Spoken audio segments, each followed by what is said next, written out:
Welcome. In front of me is a ZTE Axon30, and today I'll show you how you can insert SIM and SD card into this phone. Now for this, you will need to have a SIM ejector, like this one.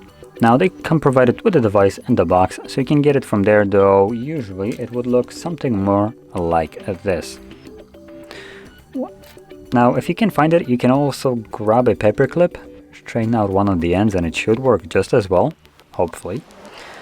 But obviously the tool will be a best case here. Anyway, once you have it, either the paper clip or the SIM ejector, take off a cover if you have one on your phone. I did, as you've seen. And from there you will have access. Actually, I don't actually need to take off the cover, so never mind, you don't need to take it off. You can still access the SIM tray from the bottom of the phone without taking that off. So just put the pin or tool in the little insert hole, which is next to the USB-C charging port. Push it in, and you'll see that the tray comes out just ever so slightly. Now it looks like on the screen we get automatic notification that our tray is card tray insertions, whatever. Just ignore it.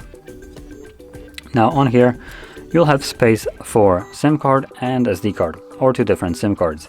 If you're planning to use dual SIM like it supports, you would just place one of your SIM card sideways on the SD tray. So that's going to be the bigger one with the number 2, as you can see.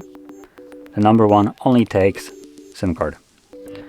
So you'd place it like this. It should clip in and not fall out, as you can see.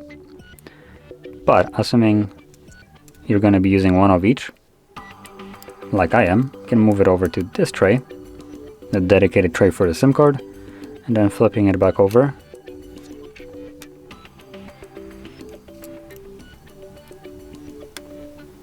There we go. You clip in your SD card. They should be laying flush on the tray. As you can see, they don't really protrude. And they shouldn't also fall out if you flip it over on any side. Anyway, from there, simply insert it back into your phone. It should go back in easily without need to force it in there. If you need to force it, take it back out and make sure your cards are in place correctly. And from there, your cards should start working right away. So my SIM card is already being detected, and it's telling me to confirm my SIM card PIN. There we go. And the SD card should be working as well. And you can see there is a notification, so SD card is being detected. So that is how you would insert your SIM and SD card into this phone. And if you found this very helpful, don't forget to hit like, subscribe, and thanks for watching.